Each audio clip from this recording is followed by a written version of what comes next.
D'abord, permettez-moi de vous dire que je suis heureux de revenir au Gabon. J'ai un souvenir encore très présent de ma visite de 2023 et particulièrement heureux d'être là à vos côtés aujourd'hui dans ce moment.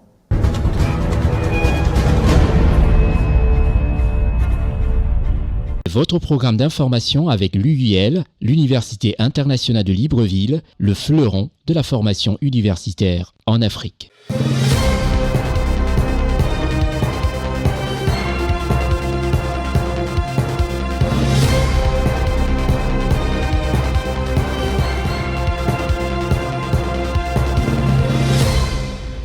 Merci de nous recevoir chez vous à cette émission d'information politique économique, le Constieka Weekly News, sur votre chaîne de télévision, à savoir CIN.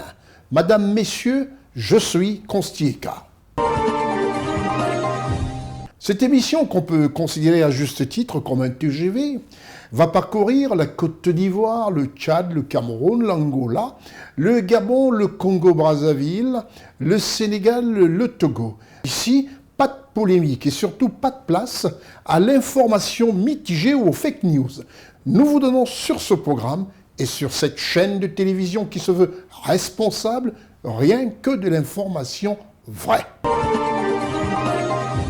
Savoir qu'il est très attentif et très rigoureux à la réalisation de ce programme, c'est tout simplement mon responsable technique, comme vous le voyez d'ailleurs, dans sa cabine, M. Marcel Bassolé. Et alors, avec toute la complicité de l'équipe, on vous apporte du bonheur à travers ce programme Constieka Weekly News qui nous amène tout de suite en Angola. Et l'Angola, c'est ce pays. Marcel, tu en fais montrer un tout petit peu l'Angola. Voilà, l'Angola, c'est ce pays.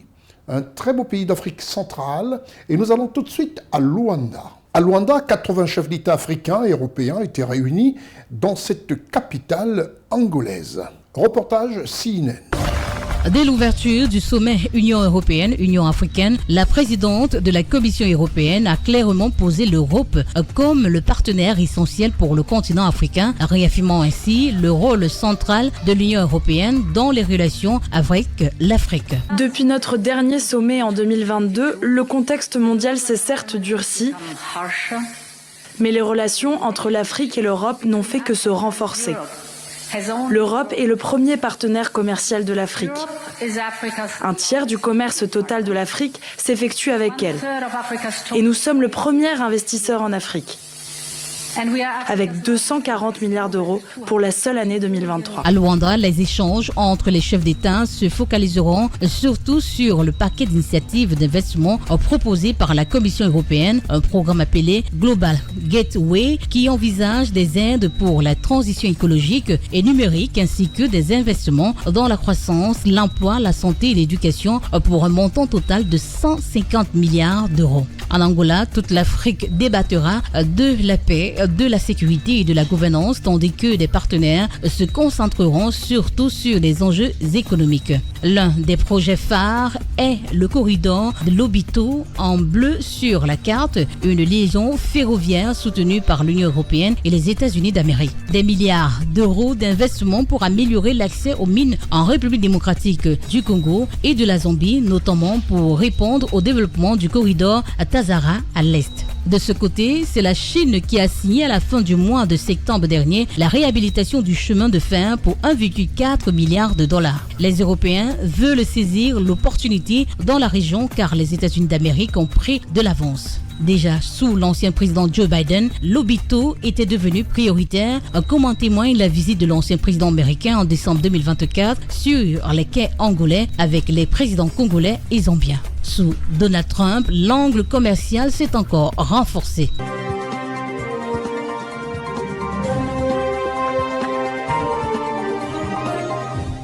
Nous restons toujours en Angola pour parler de politique. C'est vrai, quand il y a 80 chefs d'État, africains, européens qui sont réunis, il y a toujours de nombreuses informations à vous apporter. Le Premier ministre Robert Begré Mambay de la République de Côte d'Ivoire, chef du gouvernement, a échangé avec son homologue néerlandais. Reportage CNN.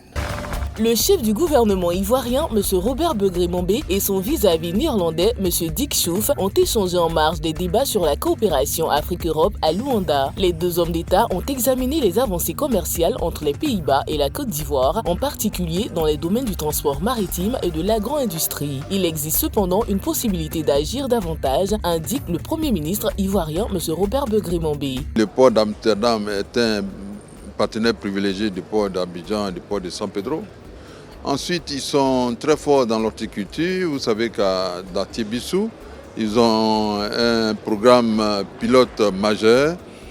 Ensuite, il y a le domaine de la production des aliments, des animaux, dans le secteur d'Anyama, où les Pays-Bas ont un projet très avancé. Mais au-delà de ces aspects, il faut noter que dans le domaine des transports lagunaires, les Pays-Bas peuvent apporter aussi beaucoup de choses. Donc on a fait le tour de cette coopération et on a mis en évidence qu'il faut renforcer la coopération et l'améliorer.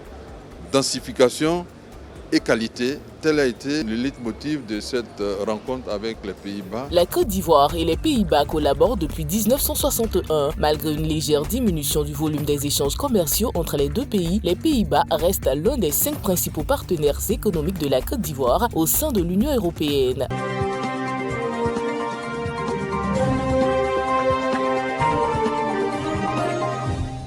Et toujours en Angola où la diplomatie a vraiment brillé, des rencontres in-out, B2B. Et en Angola, le président de la République sénégalaise, président élu dignement par des Sénégalais qui lui ont accordé cette confiance, à savoir son Excellence M. Bassirou Diomaye Diakhar Faye.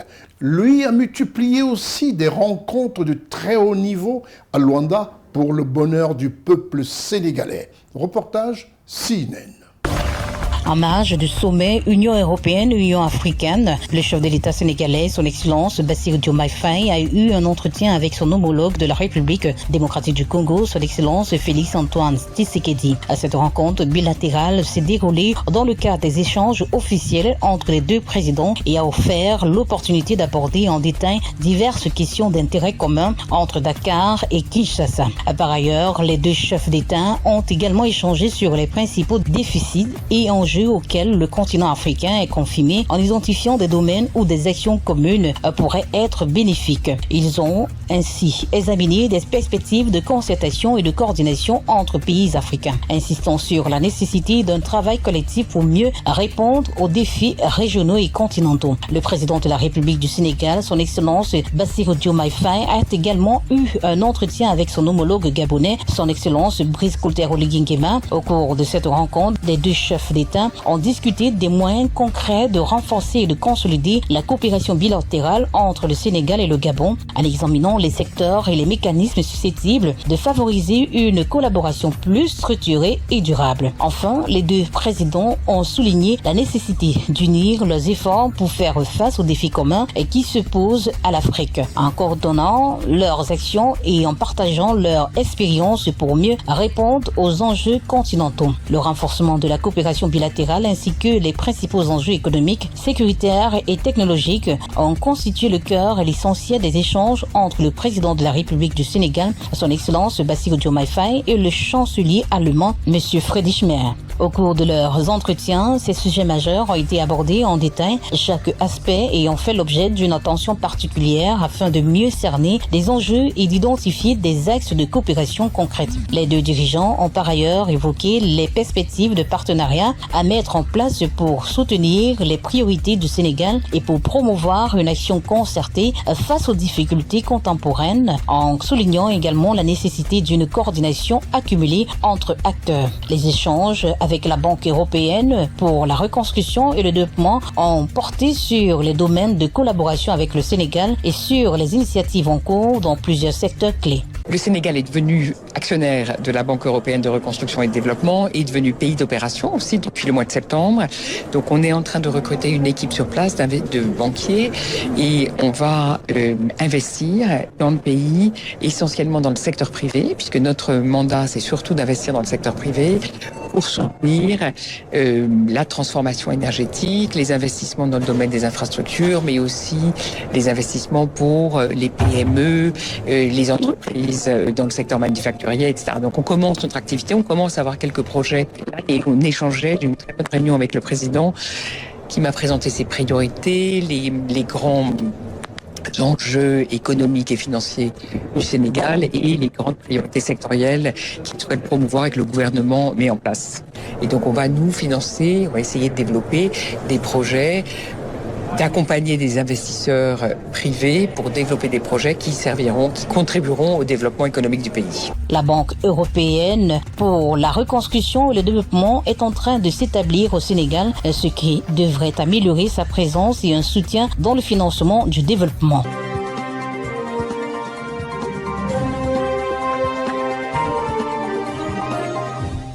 Nous quittons maintenant Luanda pour la Côte d'Ivoire. En Côte d'Ivoire, les préparatifs des législatives 2025 se font sur l'ensemble du territoire. Et le très grand parti, le RHDP, a sorti toutes ses cartes, comme on dirait vulgairement, toutes ses cartouches, et a mis en exergue des cadors. Pas de place à l'improvisation. Tout doit être dans la réussite et mériter ce grand succès des présidentielles 2025.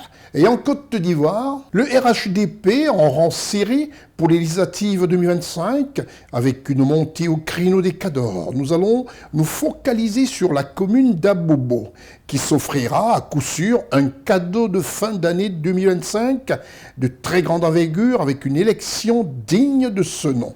Une élection dont le candidat Abobo n'est que cet homme. Un homme de grande envergure, un homme qui sait ce qu'il fait, un homme qui a toujours prouvé à ses compatriotes ivoiriens son sérieux et qui aura à coup sûr le suffrage de tous les Abobolais pendant ces législatives 2025. Il faut le rappeler, c'est une campagne qui commencera du 19 au 26 décembre, mais il faut rappeler aujourd'hui qu'il faut mettre en confiance toutes les populations. Reportage CNN et surtout, il est allé toucher du doigt, parler avec les Abobolais, notre reporter officiel Ousmane Koulibaly. Ténébiraïma Ouattara, c'est le ministre d'État, ministre de la Défense que vous connaissez tous. Mais Ténébiraïma Ouattara, c'est aussi un homme politique de poids, proche de ses compatriotes ivoiriens, doublé d'un économiste et candidat officiel du RHDP aux législatives 2025 à Abobo. Sur le chemin de Ténébiraïma Ouattara, que des succès. C'est très rare pour qu'on le souligne, comme sa connaissance de la commune d'Abobo et le pourquoi son amour pour Abobo. Beaucoup d'entre vous me voient pour la première fois ici à Abobo. Mais ce que vous ne savez pas, c'est que j'ai passé une partie de mon enfance ici à Abobo.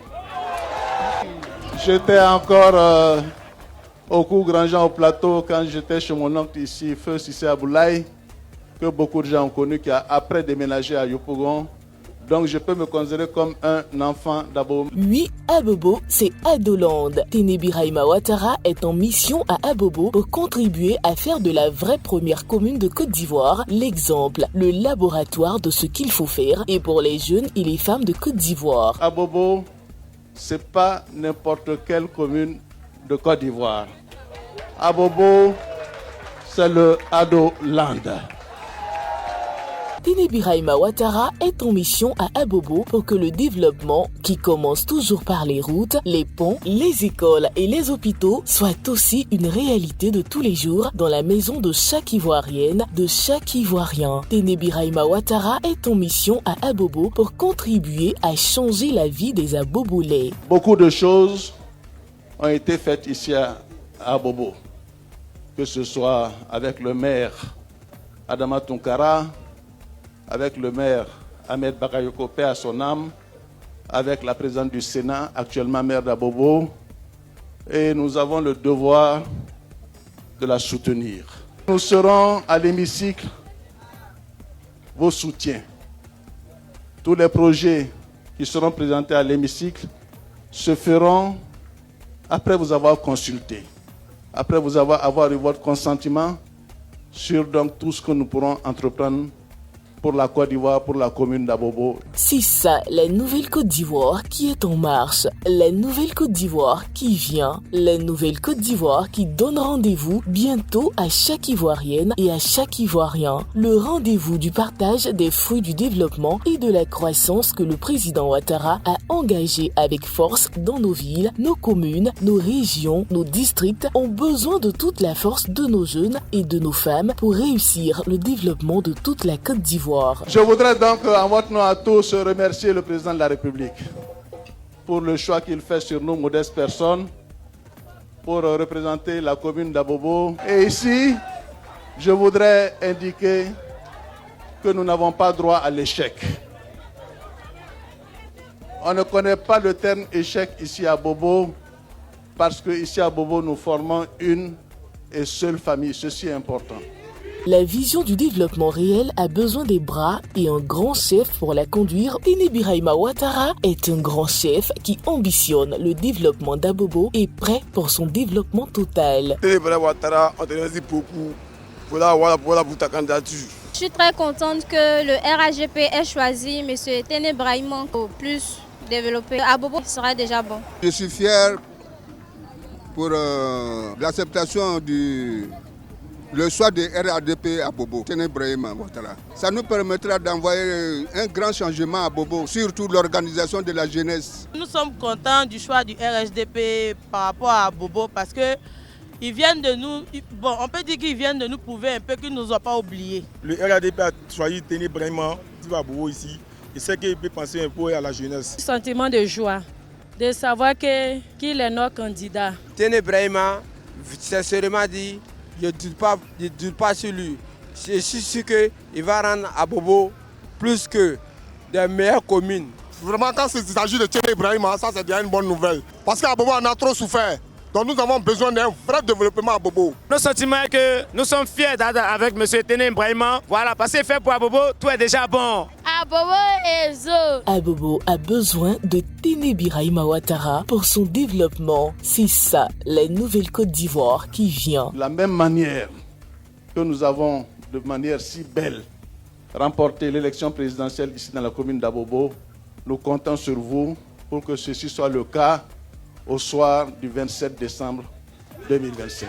Et je sais que je peux compter sur vous. La Côte d'Ivoire qui vous donne rendez-vous le 27 décembre 2025 avec Téné Birahima Ouattara, le meilleur choix pour Abobo.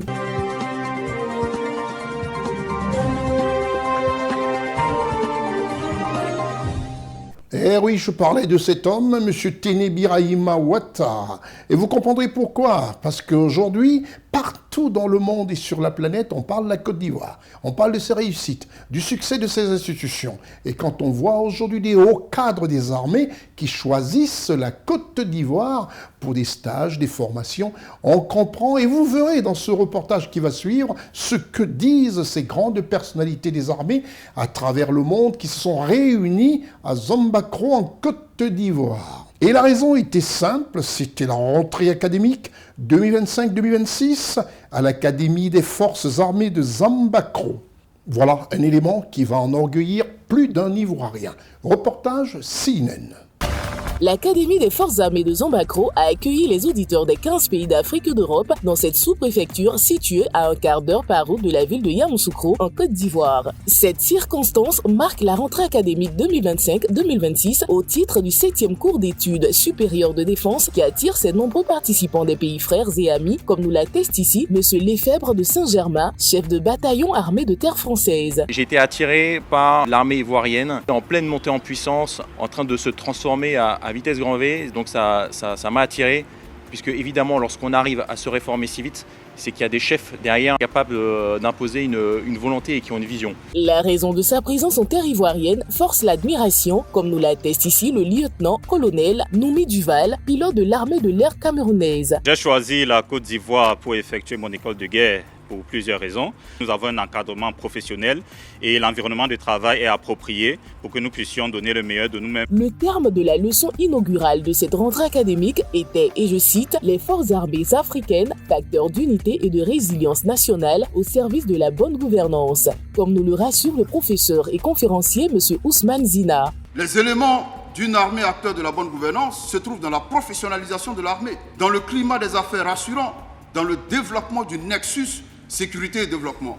La preuve, vous retrouvez ces deux éléments dans cette gouvernance stratégique de l'armée de Côte d'Ivoire. C'est alors que, prenant la parole, le général de corps d'armée Lassina Doumbia, chef d'état-major général des armées de Côte d'Ivoire, se félicite de l'excellente notoriété sans cesse croissante de l'Académie militaire de Zambakro. Je salue l'arrivée pour cette nouvelle scolarité des représentants de la Tunisie et d'un de la Sierra Leone, signe de la volonté de notre prestigieuse institution de dépasser les barrières linguistiques, d'affirmer pleinement son ouverture.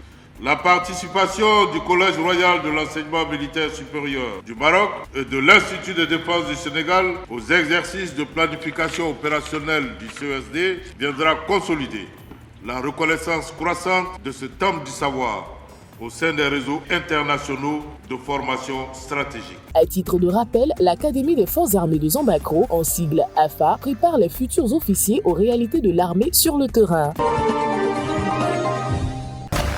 Le ministre d'État, ministre de la Défense, M. Téné Birahima Ouattara, a pris part à l'école de gendarmerie d'Abidjan à la deuxième cérémonie de baptême et de remise des épaulettes de sous-lieutenant à 70 élèves officiers issus du concours exceptionnel de recrutement des officiers. Maniement magistral de sabre, ces officiers sont prêts à servir avec la plus grande loyauté en faisant preuve d'impartialité et d'un sens profond de la responsabilité. Après avoir suivi pendant 11 mois une formation à la fois théorique et pratique, cette promotion composée de 70 officiers représente la deuxième cohorte à intégrer la catégorie de sous-lieutenant. Leur préparation complète et exigeante les a préparés à assumer leurs nouvelles fonctions avec sérieux et dévouement. Il me soit permis d'adresser avec beaucoup de respect notre gratitude à l'endroit de notre chef suprême des armées, son Excellence, Monsieur le Président de la République, qui a tellement fait pour les services de défense et de sécurité,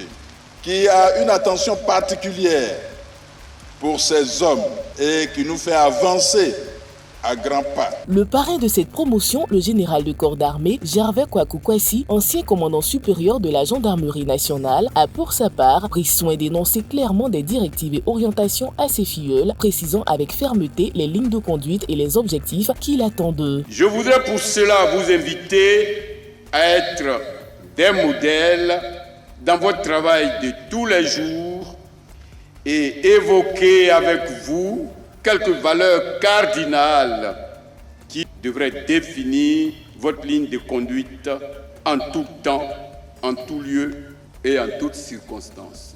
L'intégrité, la rigueur, l'impartialité, pour terminer. Au nom du chef de l'État, chef suprême des armées, le président de la République de Côte d'Ivoire, son Excellence Alassane Ouattara, représenté pour cette occasion par le ministre d'État chargé de la Défense, M. Téné Birahima Ouattara, a rendu un hommage particulièrement appuyé à l'adresse de ce brillant officier reconnu pour son engagement exemplaire et son sens du devoir qui est malheureusement tombé au champ d'honneur le 20 octobre 2025 au cours d'une opération de maintien de l'ordre dans le cadre des mesures prises pour assurer la sécurisation de la dernière élection présidentielle. Promotion sous-lieutenant Daniogo Clénon Lassina. Le nom de votre promotion est tout un symbole, celui du don de soi, du courage et de l'engagement. Le sous-lieutenant Daniogo Clément Lassina de la première promotion Céro, baptisé en décembre 2023, est tombé au champ d'honneur. Je voudrais saluer sa mémoire et rassurer sa famille, représentée ici par le procureur, de notre profonde compassion. Son sacrifice incarne les plus hautes valeurs du métier des armes. En portant ce nom, vous portez aussi une responsabilité morale, celle de poursuivre un idéal d'engagement pouvant aller jusqu'au sacrifice suprême. Après la première promotion composée de 126 officiers en 2023, cette promotion a pour major Bossou-Kofi Serge Arnaud qui intègre désormais les rangs des officiers de la gendarmerie nationale.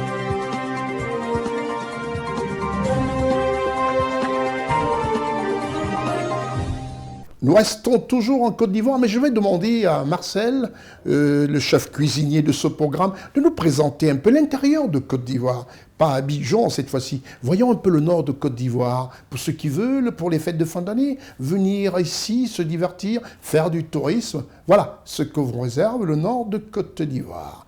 Et parlant de cette zone de Côte d'Ivoire, le budget 2026 du Conseil régional du Poro, c'est au nord de la Côte d'Ivoire, est en hausse. Quel bonheur pour les populations ivoiriennes. Reportage CNN. La 3e session ordinaire du Conseil régional du Poro s'est tenue dans la plus grande ville du nord de la Côte d'Ivoire, Korogo, présidée par son président M. Fidel Sarasoro, par ailleurs ministre directeur de cabinet du président de la République. À l'ordre du jour, l'évaluation des projets prioritaires pour la fin 2024 à 2025, l'étude de la gestion financière de 2025 et l'approbation du budget initial de 2026. En ce qui concerne les infrastructures, le responsable technique du Conseil régional fait état d'un bon niveau d'avancement. Projet du programme prioritaire, au total, nous avions 212 infrastructures. Et sur les 212 aujourd'hui, c'est 201 infrastructures qui sont achevées, soit 95%. La quasi-totalité des projets planifiés, en particulier dans les domaines de l'éducation, de la santé, de l'agriculture et de l'hydraulique, sont désormais fonctionnels avec un investissement de 7,5 milliards de francs CFA. Un résultat apprécié par M. Fidel Sarasoro, président du Conseil régional de la région du Poro. C'est une satisfaction parce que ça permet de mettre à la disposition des populations des ouvrages indispensables pour améliorer la qualité de vie et le bien-être des populations. C'est une source de satisfaction pour le Conseil, d'autant plus que ce sont des activités qui sont en droite ligne des priorités du gouvernement et ce sont des activités qui répondent à la vision du chef de l'État, son Excellence Alassane Ouattara. Une autre décision majeure a été prise par les conseillers. Elle concerne la gestion financière de 2025, centrée sur un budget de 5,450 milliards de francs CFA, suivi de l'adoption du budget initial de 2026, établi à 7,329 milliards de francs CFA, représentant une augmentation de 34,28% prévue pour intensifier les projets structurants de la région du Poro. Ça a été une réunion extrêmement importante qui nous permet de nous projeter sur 2026 en regardant le budget de 2026 qui a été approuvé et nous allons donc nous lancer dans la programmation de ces ressources-là pour pouvoir encore une fois satisfaire au mieux les populations de la région du Poro. Monsieur Fidel Sarasoro, ministre directeur de cabinet du président de la République de Côte d'Ivoire, a transmis les remerciements du chef de l'État ivoirien, son Excellence Alassane Ouattara, aux populations de la région du Poro pour la confiance réaffirmée lors de l'élection présidentielle du 25 octobre 2025.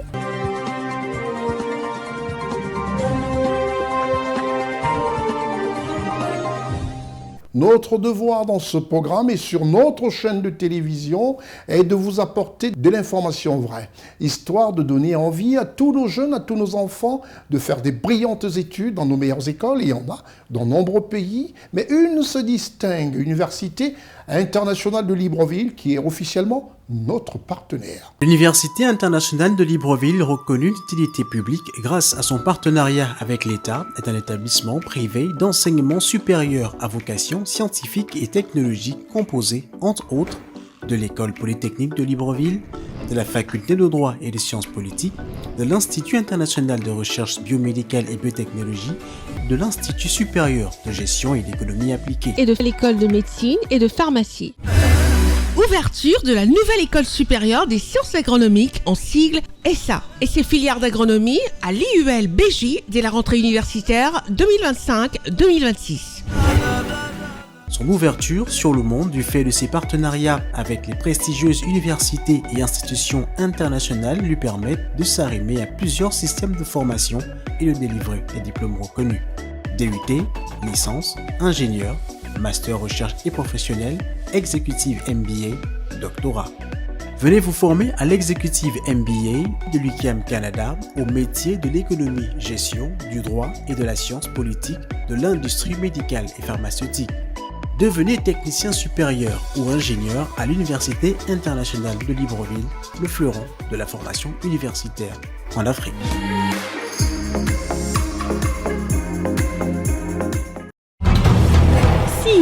est disponible sur StarTime 777.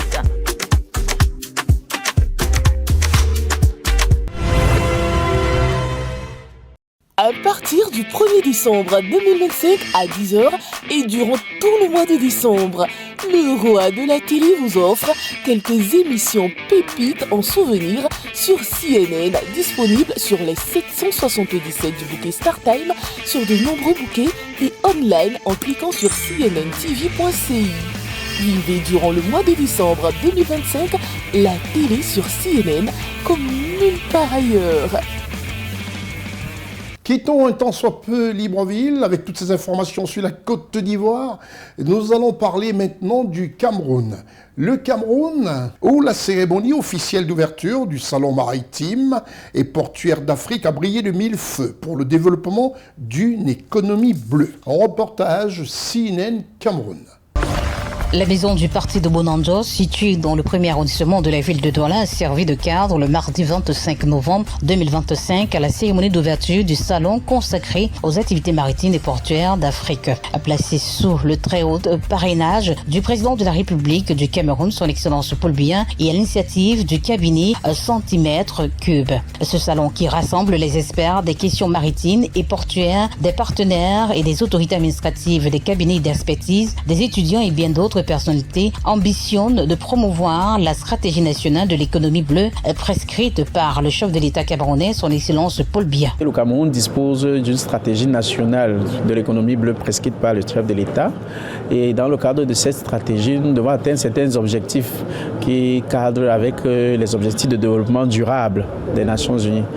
Donc c'est pour partager cette vision du président de la République et pour atteindre certains objectifs des Nations Unies que nous avons mis en place le Salon maritime et portuaire d'Afrique, qui a pour vocation d'utiliser au bien les océans, les mers et tout ce dont nous disposons en termes d'intermodalité également. Le projet de voies navigables, l'aménagement et la mise en valeur des fleuves qui sillonnent l'ensemble du territoire camerounais et la mise sur pied avec l'appui des partenaires étrangers d'une université maritime et de l'économie bleue au Cameroun sont les deux projets phares qui cristallisent la tenue de ce forum. Une première journée enrichissante qui ouvre bien des perspectives pour l'avenir. On a eu aujourd'hui le premier panel sur la diplomatie de l'économie bleue avec le représentant du MIREX. Ça s'est très bien passé. Nous avons eu évidemment la présidence des travaux par monsieur le secrétaire général des services du gouverneur qui s'est malheureusement absenté pour une réunion de tous les gouverneurs sur Yaoundé. Et nous avons également eu le panel sur l'infrastructure portuaire et l'intermodalité. Nous avons profité pour causer avec la B2AC sur le financement de l'économie bleue. Et demain, nous allons continuer avec l'assurance de l'économie bleue, la digitalisation des services maritimes et portuaires, le commerce international. Donc on a eu beaucoup de délégués régionaux des ministères qui étaient là avec nous. On peut recevoir des gros porteurs, des conteneurs à large spectre et il y a encore des personnes qui peuvent louer des espaces ou encore payer des espaces pour implanter leurs entreprises. Et une dernière chose que j'ai apprise, c'est que avec le temps qui avance, on pourra recevoir des bateaux gros porteurs comme les bateaux touristiques de plus de 1000 personnes, mais il faudrait que les infrastructures de Kribi puissent déjà être en place. Le Cameroun, avec un potentiel hydrographique énorme, si nous exploitons bien les ressources côtières et maritimes, l'économie nationale sera boostée davantage. C'est ce que je retiens de cette assise aujourd'hui. Alors ça m'a permis également de savoir qu'en matière d'économie bleue, la jeunesse a beaucoup à bénéficier.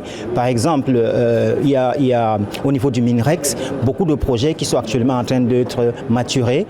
Je pense que la jeunesse a sa partition à jouer. Le Salon maritime et portuaire d'Afrique se déroule du 25 au 28 novembre 2025 à partir de 9h sur le site de la maison du parti de Bonanjo. Il est ouvert à tous les citoyens et au grand public.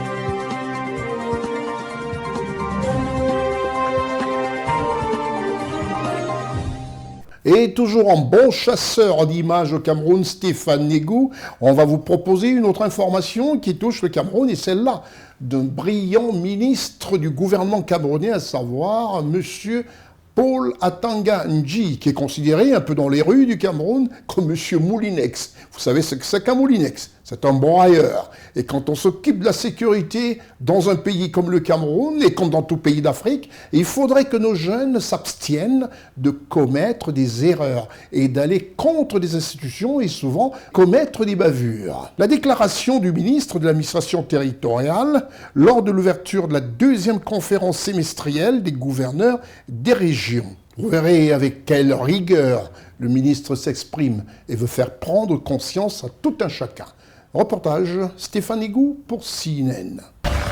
Le ministre de l'administration territoriale, M. Paul Atangandji, a présidé le mardi 25 novembre à Yaoundé l'ouverture de la 2e conférence semestrielle des gouverneurs des régions concernant l'année 2025. Les 10 gouverneurs de régions du Cameroun se sont rassemblés à Yaoundé sous la tutelle du ministre de l'administration territoriale, M. Paul Atangandji. Le thème de cette 2e conférence semestrielle est « Autorité administrative et maintien de l'ordre en période post-électorale ». Le ministre de l'administration territoriale, M. Paul Atangandji, présente ici un bilan général de la crise post-électorale au Cameroun. Monsieur le secrétaire d'État auprès du ministre de la Défense, chargé de la gendarmerie nationale,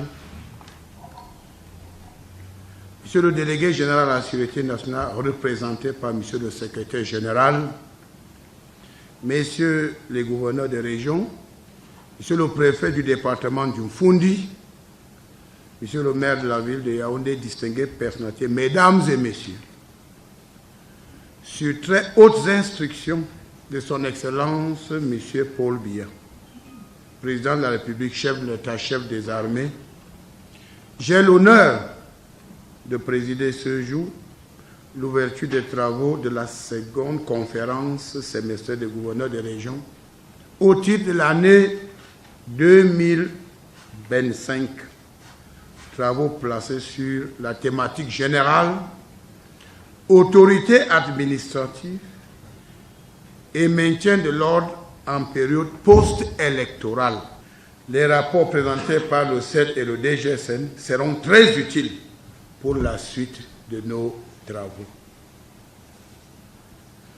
Monsieur le gouverneur, Mesdames et Messieurs, notre conférence nous donne également l'occasion de procéder à une évaluation de la mise en œuvre des recommandations issues de nos travaux précédents, notamment le suivi étroit des activités des partis politiques, des ONG et associations, la lutte acharnée contre les discours haineux et xénophobes, la cohabitation pacifique entre les communautés, la lutte contre le désordre urbain, l'encadrement de l'activité de mototaxi, la recherche permanente du renseignement prévisionnel, l'encadrement de la chefferie traditionnelle, la lutte contre la consommation des drogues et autres stupéfiants, l'exécution des projets de développement. Ces travaux permettront aux autorités administratives d'évaluer la situation sécuritaire suite aux tensions électorales qui ont perturbé le Cameroun.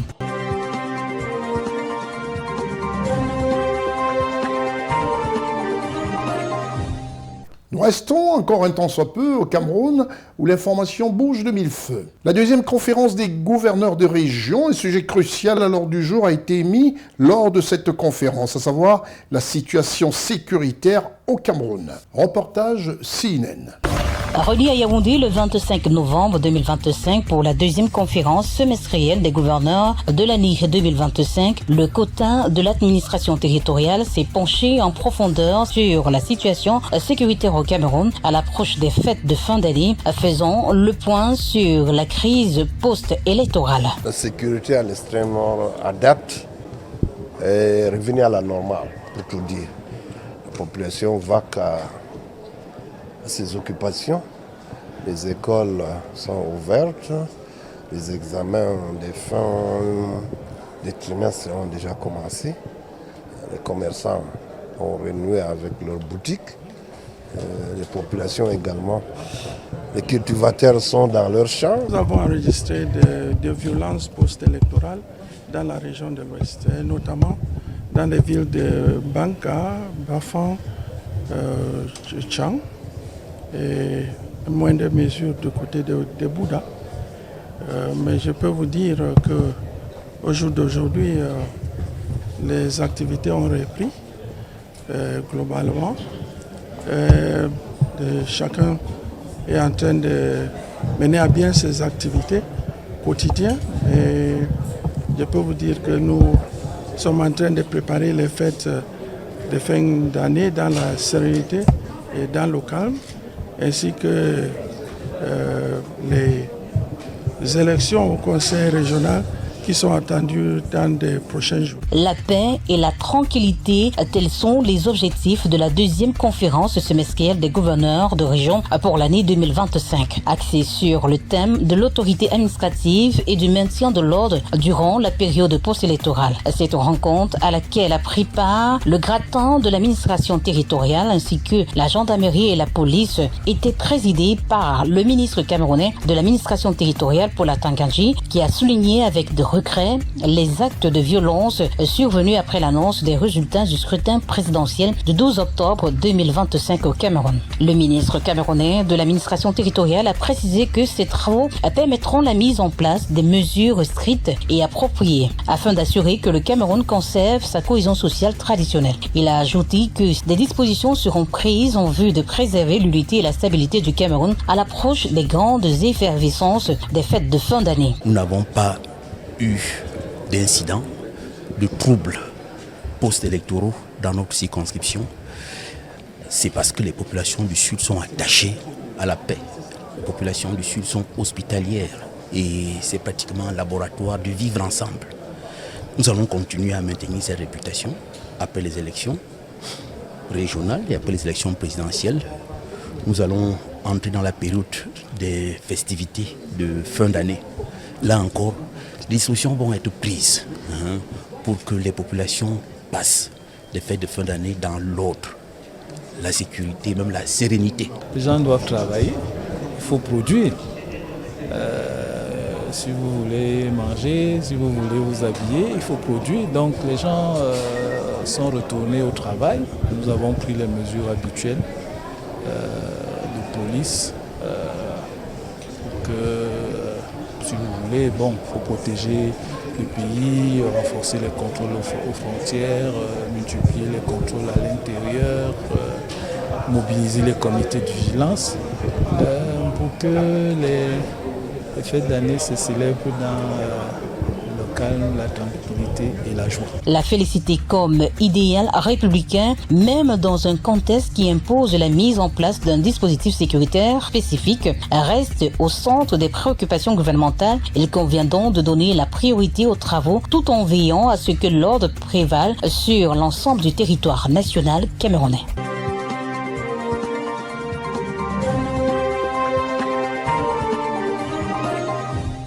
Nous restons toujours au Cameroun, mais cette fois, nous parlons pas de politique, mais de l'économie. C'est vrai que Yaoundé n'est pas la capitale où on parle beaucoup d'économie, mais cette fois-ci, elle a marqué une petite différence grâce aux presses du ministre du Commerce. Le ministre du Commerce du gouvernement camerounais confirme l'effectivité de la caravane promotionnelle dans la ville de Yaoundé. Une caravane qui permet de mettre en exergue tous les produits made in Cameroun et certains produits made in Africa. Reportage sous la houlette de M. Jean-Marie Mbega et toute son équipe du côté de Yaoundé pour CNN. Comme l'a indiqué le ministre du Commerce au public le 17 novembre 2025, dans un communiqué, une nouvelle campagne de vente promotionnelle de produits de grande consommation est en cours dans la ville de Yaoundé et ses alentours. Le ministre camerounais du Commerce, M. Luc Magwambaga Tangana, s'est déplacé au boulevard du 20 mai à Yaoundé avec une forte délégation pour s'assurer de l'effectivité de cette caravane promotionnelle. Sur le site, on remarque la participation de divers acteurs économiques engagés dans cette importante initiative destinée à combattre la cherté de la vie. La forte présence des opérateurs caractérise cette édition et la distingue des précédentes au grand bonheur des pouvoirs publics. On ne peut que se réjouir que la mayonnaise ait pris et que les opérateurs économiques aient adhéré à ce principe qui est un principe citoyen. Aider les consommateurs, participer, contribuer justement à une société apaisée où chacun en fonction de ses moyens peut trouver les produits dont il a besoin pour nourrir sa famille, pour vivre. Les produits alimentaires et les produits de consommation sont disponibles en quantité et en qualité, ce qui reflète les efforts continus du gouvernement camerounais pour combattre la cherté de la vie et aider les consommateurs.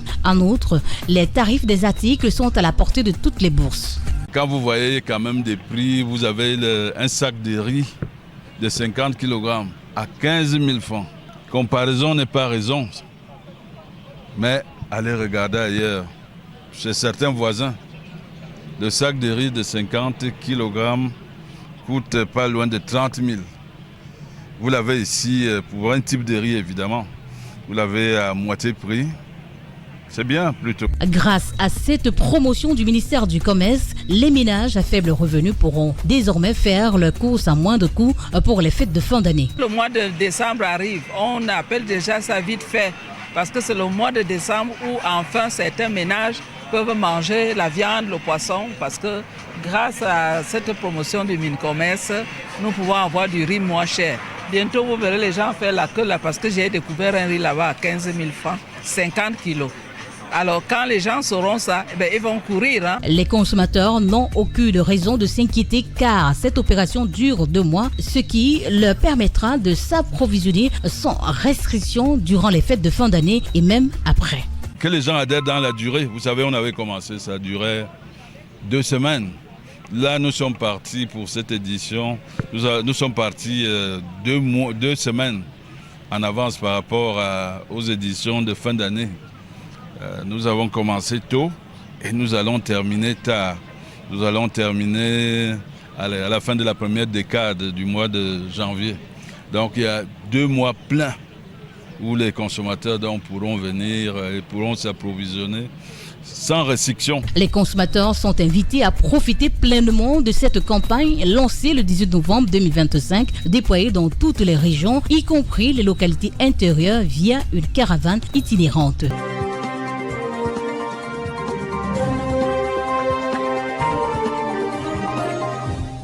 Faire découvrir aux non-africains, faire découvrir à ceux de l'Hexagone et même à certains Africains nos pays, tel est le vœu et le devoir de CNN. Et comme je demande à Marcel Bassolé de nous présenter le Congo, c'est le sujet que nous allons aborder dans un instant. Mais on regarde déjà, qu'est-ce que c'est le Congo? Regardez toute cette verdure, toute cette forêt. C'est dire qu'aujourd'hui, si nous respirons encore normalement, c'est grâce aux prouesses du Congo et de l'Amazonie. Mais le Congo est le sujet qui nous intéresse avec ces images de forêt aujourd'hui qui règlent le climat mondial. C'est une prouesse et c'est le pays du président Denis Sassou Nguesso de la République du Congo-Brazzaville. Et au Congo, l'actualité bouge énormément. Le président de la République, son Excellence Denis Sassou Nguesso, met fin à 30 ans d'obscurité pour le grand bonheur de ses compatriotes. Voilà qui fait énormément plaisir à tous les Congolais de savoir qu'ils sortent de l'obscurité pour la lumière. Reportage de CNN. Ce geste riche en symboles du président congolais, son Excellence Denis Sassou Nguesso, au point 110 de la ligne électrique Bunji-Evo, met fin au cycle infernal et d'obscurité longtemps constaté à Evo, chef-lieu du département de la Cuvette Ouest. Evo est maintenant relié au réseau électrique national. Promesse faite, promesse respectée, un événement marquant depuis la création du département de la Cuvette Ouest en 1995, terminé les nuits noires et l'obscurité dans cette ville. La joie collective qui a entouré le lancement du réseau électrique d'Evo, bien que naturel, était riche en signification. C'est la manifestation de l'adhésion des communautés Koyoyo, Bana, Etundi, Kélé, Evo à la vision du président congolais, son Excellence Denis Sassou Nguesso, un architecte inflexible qui a engagé l'ensemble du Congo dans un processus continu de modernisation. Selon le préfet du département de la Cuvette Ouest, M. Baron Frédéric Bouzeau, la mobilisation constatée reflète la gratitude des populations envers le président congolais, son Excellence Denis Sassou Nguesso. L'électrification de la ville de Vaud que vous inaugurez aujourd'hui traduit une nouvelle fois votre haute vision clairvoyante d'un Congo émergent, moderne et solidaire. Grâce à cette énergie, grâce à notre connexion au boulevard énergétique national, nos administrations locales, écoles, structures sanitaires et entreprises locales pourront fonctionner dans les meilleures conditions, stimulant ainsi le développement humain et la création des richesses. Cet événement, qui s'inscrit dans l'histoire de la cuvette Ouest, offre ainsi une occasion au ministre de l'Aménagement du Territoire, M. Jean-Jacques Bouya, de réévaluer les efforts faits par le chef de l'État congolais, son Excellence Denis Sassou Nguesso, concernant l'électrification de la ville d'Evo. Le ministre d'État a donné des recommandations suivantes. Lancé en 2013, travaux de construction de la ligne Bunji-Evo. Évidemment, ces travaux ont connu un ralentissement pendant une période de 8 ans, notamment pour des raisons que j'ai évoquées supra. Cette ligne à interne qui supporte 188 pylônes à fût, lesquels sont des supports tétrapodes en treillis d'acier galvanisé conçus pour la tension de 110 kV. En ce qui concerne le poste de transformation, ici, 110-33-20 kV, il se trouve donc à l'entrée de cette ville, je le disais tout à l'heure. Il est donc composé d'un bâtiment de commande 320 mètres carrés, d'un bâtiment de distribution moyenne tension, basse tension, de 526 mètres carrés, de 3 bâtiments à usage résidentiel, construits pour les agents et leurs familles. D'autres projets mentionnés comme des promesses à réaliser incluent l'électrification des 5 districts restants, la route Evo, Bana, Etumbi, la route Evo, Okoyo, la route Etumbi, Bomo, Oloba, à la frontière avec le Gabon, ainsi que la route Etumbi, Kélé, Amboyé et à la frontière du Gabon.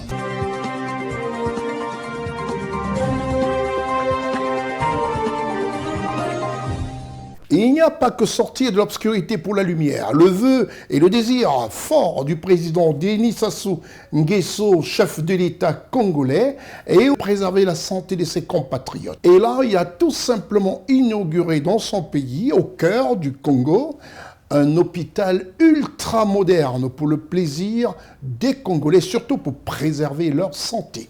Reportage CNN. Le 24 novembre 2025 constitue un moment clé pour le système de santé du département de la Sangha avec l'inauguration de l'hôpital général de Wesso par le président congolais, son Excellence Denis Sassou Nguesso, qui a placé la santé au cœur de ses priorités gouvernementales.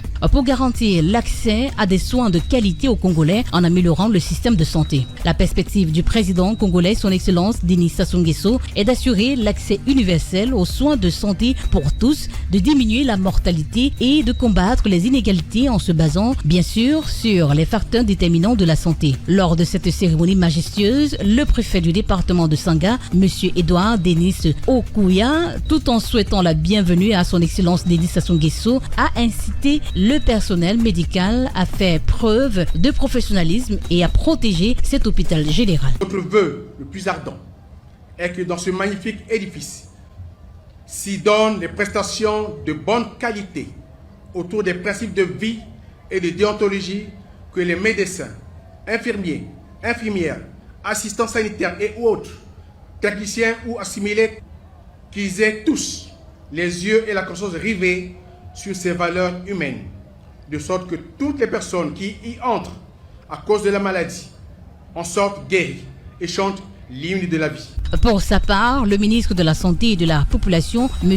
Jean-José Ibarra, a décrit les spécificités techniques de cet hôpital général. Bâti sur une superficie de 5 hectares, dont 13 575 mètres carrés d'ouvrage, l'hôpital général de Wesso a été créé par la loi numéro 34/2025 du 6 octobre 2025. Il se distingue par son plateau technique de haute performance et d'une capacité litière de 235 lits. Cet hôpital est composé de 7 zones d'activité fonctionnelles, que sont services de médecine et spécialité, services de chirurgie et spécialité, services de pédiatrie et néonatologie, services de gynécologie obstétrique, services de réanimation adulte, services de réanimation pédiatrique, services des urgences médico-chirurgicales, avec unité de chocage. Le ministre de la Santé et de la Population, Jean-Rosaire Ibarra, a salué la solidarité nationale née de ce rassemblement en harmonie avec la volonté politique du chef de l'État congolais, son Excellence Denis Sassou Nguesso, pour un développement souhaité depuis longtemps devenu réalité. Chers habitants de la Songue, cet hôpital est avant tout le vôtre.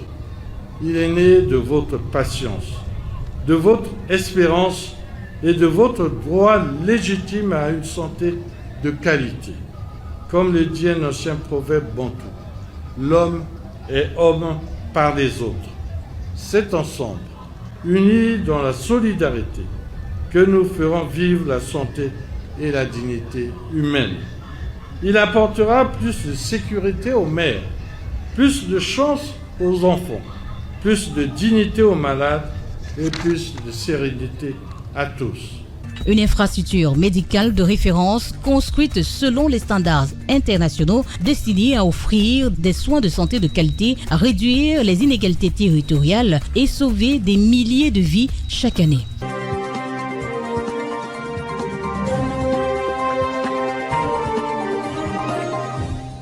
On va quitter le Congo pour le Tchad. Pour ceux qui ne le savent pas, au Tchad, c'est une zone sahélienne. Et Marcel, montre-nous un tout petit peu ce Sahel.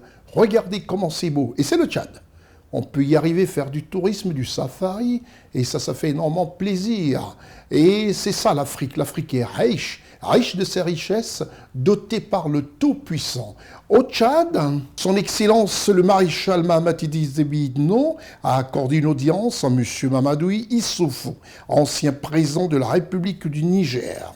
Voilà qui fait plaisir aux Africains de savoir que quand ils ne sont même plus en poste, ils se font recevoir de part et d'autre par leurs anciens homologues pour le bonheur de toute l'Afrique, où nous devons prôner la paix tous les jours. Reportage CNN.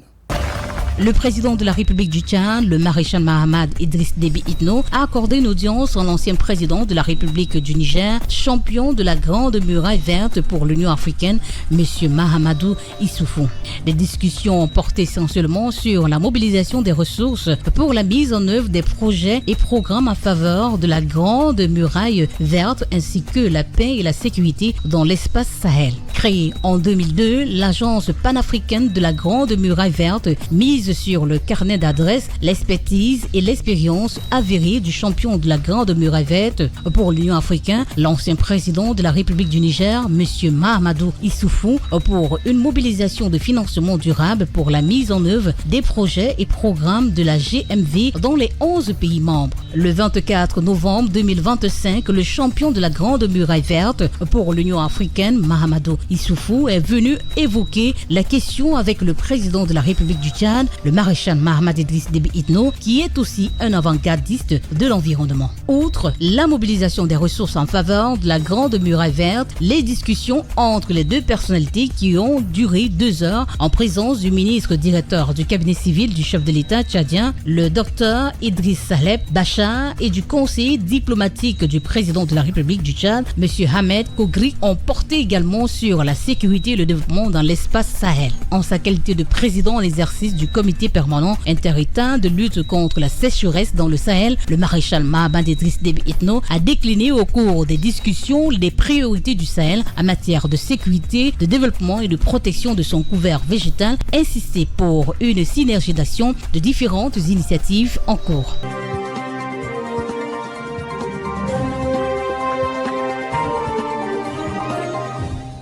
L'éducation, un vœu fort pour mettre l'Afrique en compétition avec le reste de la planète. Et pour cela, nos enfants, nos petits frères, qui doivent, par l'instruction, devenir des futurs cadres, des futurs politiciens, des futurs médecins, choisissent des meilleures écoles. Il y en a dans plusieurs pays africains. Et une école se démarque, l'Université internationale de Libreville, notre partenaire officiel. L'Université internationale de Libreville, reconnue d'utilité publique grâce à son partenariat avec l'État, est un établissement privé d'enseignement supérieur à vocation scientifique et technologique composé, entre autres, de l'École polytechnique de Libreville, de la Faculté de droit et des sciences politiques, de l'Institut international de recherche biomédicale et biotechnologie, de l'Institut supérieur de gestion et d'économie appliquée, et de l'École de médecine et de pharmacie. Ouverture de la nouvelle école supérieure des sciences agronomiques, en sigle ESSA, et ses filières d'agronomie à l'IUL BJ dès la rentrée universitaire 2025-2026. Son ouverture sur le monde du fait de ses partenariats avec les prestigieuses universités et institutions internationales lui permettent de s'arrimer à plusieurs systèmes de formation et de délivrer des diplômes reconnus. DUT, licence, ingénieur, master recherche et professionnel, exécutive MBA, doctorat. Venez vous former à l'exécutive MBA de l'UQAM Canada au métier de l'économie, gestion, du droit et de la science politique de l'industrie médicale et pharmaceutique. Devenez technicien supérieur ou ingénieur à l'Université internationale de Libreville, le fleuron de la formation universitaire en Afrique.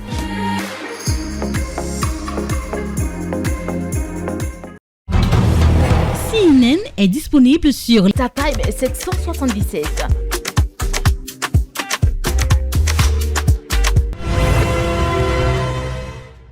À partir du 1er décembre 2025 à 10h et durant tout le mois de décembre, le roi de la télé vous offre quelques émissions pépites en souvenir sur CNN, disponibles sur les 777 du bouquet StarTime, sur de nombreux bouquets et online en cliquant sur cnntv.ci. Vivez durant le mois de décembre 2025 la télé sur CNN comme nulle part ailleurs.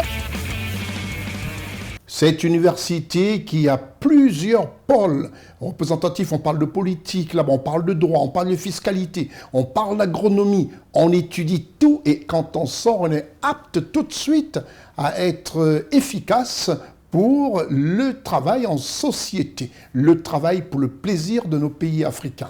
Plus besoin de se retirer en Europe, hors de nos familles, il vaut mieux rester en Afrique et faire de très très belles études. Et avec l'Université internationale du Libreville, ce sujet nous amène à parler de la République gabonaise. Et en République gabonaise, ce pays présidé par son Excellence Brice Clotaire Oligui Nguema, il y a un renforcement qui se fait entre l'axe Libreville Paris, à savoir le Gabon et la France. Et les deux chefs d'État, son Excellence Brice Clotaire Oligui Nguema et son Excellence M. Emmanuel Macron se sont rencontrés pour essayer de renforcer cet axe entre Libreville et Paris. Reportage CNN. Le président de la République gabonaise, son Excellence Brice Clotaire Oligui Nguema, a reçu le dimanche 23 novembre 2025 sur le tarmac de l'aéroport international Léon Mba de Libreville, son homologue français, son Excellence Emmanuel Macron, dans le cadre d'une visite d'État. À sa sortie de l'avion, le président français a salué plusieurs autorités gabonaises et françaises après l'exécution des hymnes nationaux des deux pays.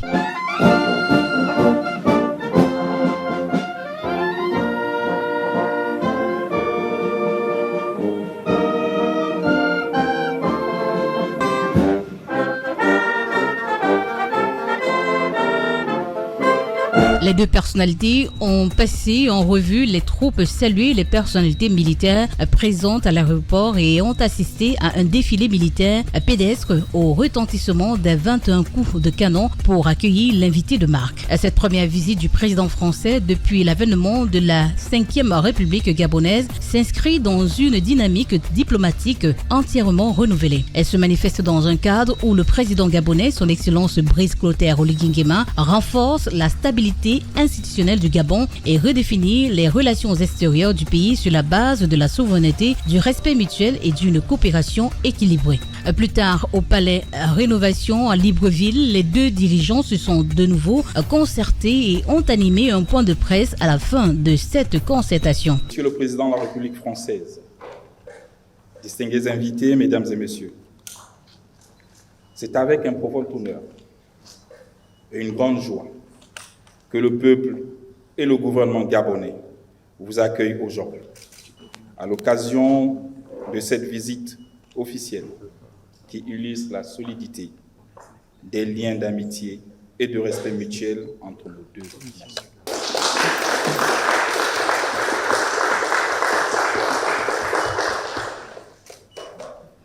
Merci beaucoup, Monsieur le Président, merci. D'abord, permettez-moi de vous dire que je suis heureux de revenir au Gabon. J'ai un souvenir encore très présent de ma visite de de 2023 et particulièrement heureux d'être là à vos côtés aujourd'hui dans ce moment. Le 30 août 2023 a été un tournant dans l'histoire politique du Gabon et vous avez ouvert une nouvelle ère fondée sur le renouveau, l'inclusivité, la pluralité des opinions que nos deux pays partagent profondément. Et c'est pour cette raison que la France a, dès les premiers instants, soutenu la transition. Vous avez voulu une transition ouverte à toutes les forces politiques, à toutes les sensibilités. Vous vous êtes donné des délais et vous les avez respectés. Et je veux le dire ici avec beaucoup de force, c'est ce que je dis partout où il y a des situations déstabilisées. Je donne le Gabon en exemple. Et ce que vous avez su faire. Et c'est ce chapitre que vous êtes en train de clore en cette fin d'année de transition politique. Mais à chaque fois que vous avez pris des engagements vis-à-vis des Gabonaises, des Gabonais, vis-à-vis de la communauté internationale, vous les avez respectés. Les deux parties se sont félicitées de l'excellence d'une coopération bilatérale revisitée, désormais fondée sur le respect mutuel, la confiance et une vision partagée de l'avenir.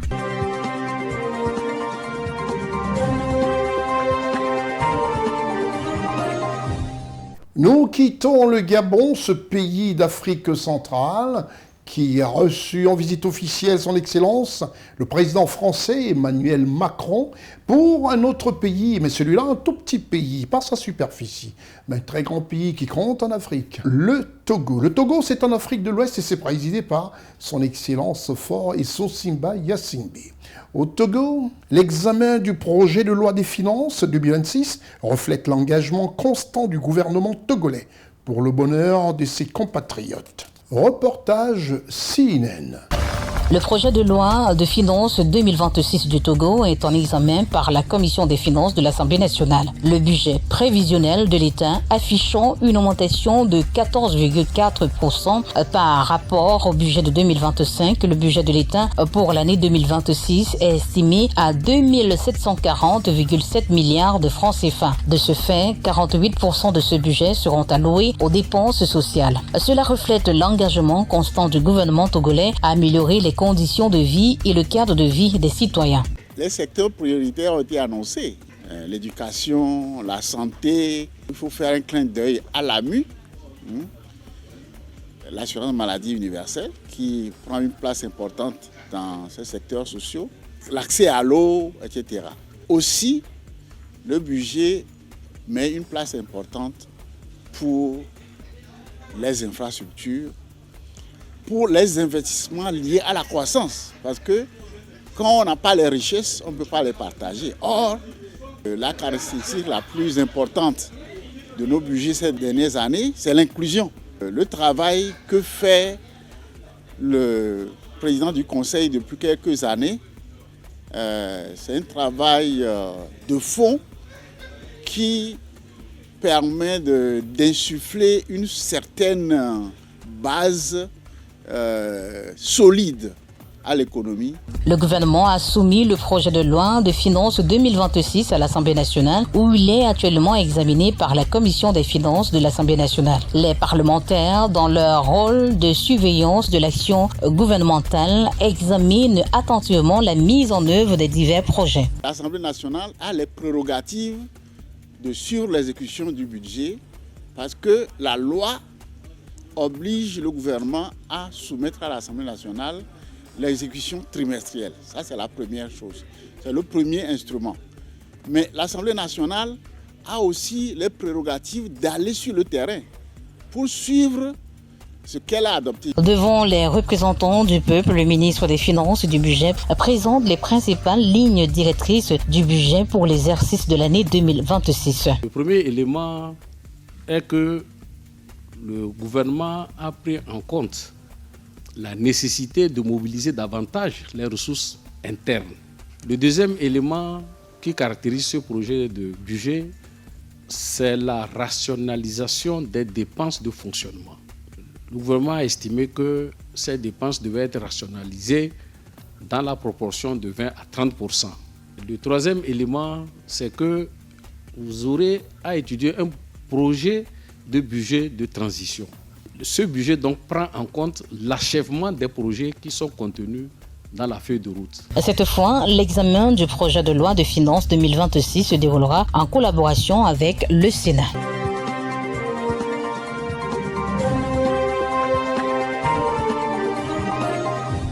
Cette émission, ce programme constitué qu'à Weekly News, considéré comme le TGV de l'information vraie sur votre chaîne de télé, à savoir CNN, que vous pouvez suivre sur les 777, à savoir le chiffre 777, sur tous qui ont le bouquet StarTime, et StarTime dont on sait aujourd'hui que les populations retirées dans nos villages, nos districts, nos campagnes raffolent.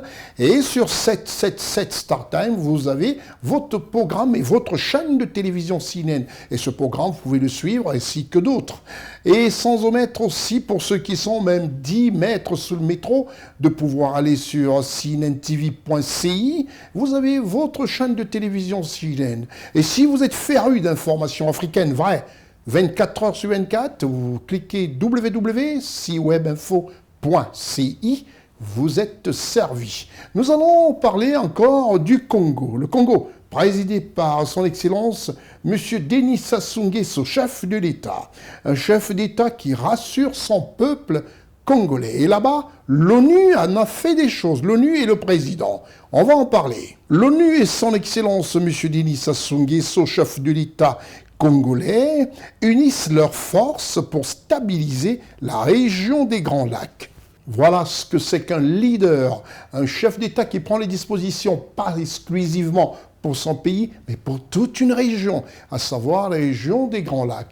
Cela nous rappelle aussi un autre chef d'État du côté de l'Afrique de l'Ouest qui porte sur ses épaules tout le succès d'une région, à savoir l'Afrique de l'Ouest.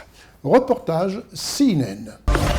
Tant que l'instabilité persistera dans la région des Grands Lacs, le chef de l'État congolais, son Excellence Denis Sassou Nguesso, demeurera fortement mobilisé et impliqué dans les efforts pour y répondre. Après sa participation au sommet international consacré à la situation dans la région des Grands Lacs, qui s'est tenu en novembre à Kinshasa, il a poursuivi son engagement en recevant ce week-end M. Han Zia, le représentant du secrétaire général de l'ONU pour la région des Grands Lacs. Cette entrevue a permis de faire le point sur les conclusions et les suites du sommet à la lumière des discussions et décisions prises lors de la conférence internationale sur la région des Grands Lacs. C'est un événement très important parce que définitivement, il revient aux pays africains, aux pays de la région des Grands Lacs, de gérer leurs propres problèmes pour chercher et trouver une ou des solutions qui s'adaptent aux réalités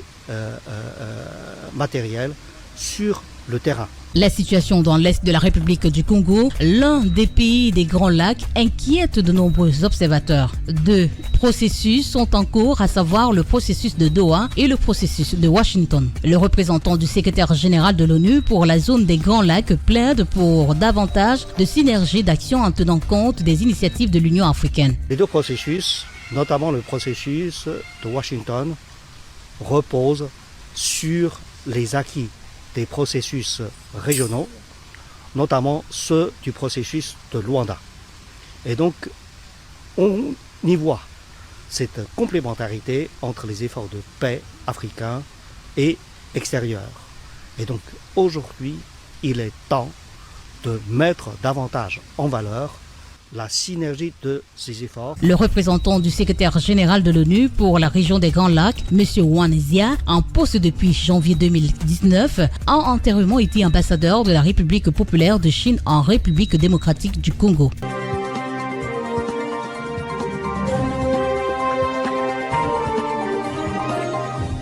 Tout en vous rappelant que vous pouvez regarder notre programme tous les jours sur votre chaîne de télévision CNN, à savoir à 8h GMT, 11h30 GMT, 16h45 et 19h GMT. Et tout cela sur le bouquet StarTime au 777, ainsi que sur cnntv.ci ou encore www.ciwebinfo.ci. C'était votre programme d'information avec l'UIL, l'Université internationale de Libreville, le fleuron de la formation universitaire en Afrique. Chez les restaurateurs, on les appelle le chef cuisinier. C'est celui-là même qui signe pour un très bon repas. Nous, en télévision, je dirais mon chef cuisinier, Marcel Bassolé, que je salue, qui nous permet d'avoir ce programme en temps et en heure toutes les semaines. C'est le lieu de le remercier et de remercier tous qui contribuent au succès de ce programme, à savoir Janine Eta, Richard Gozo, Eric Biquek, Raman Cole, Stéphane Négou, et aussi notre grand reporter Ousmana Koulibaly, qui vous offre comme ça l'occasion de suivre ce programme d'information vraie. Et l'information vraie, elle peut être rare, mais surtout ici, pas de polémique. On nous permet de ne pas faire de polémique et vous apporter ce qui peut être constructif pour l'Afrique. Je suis Consti Eka. Au revoir.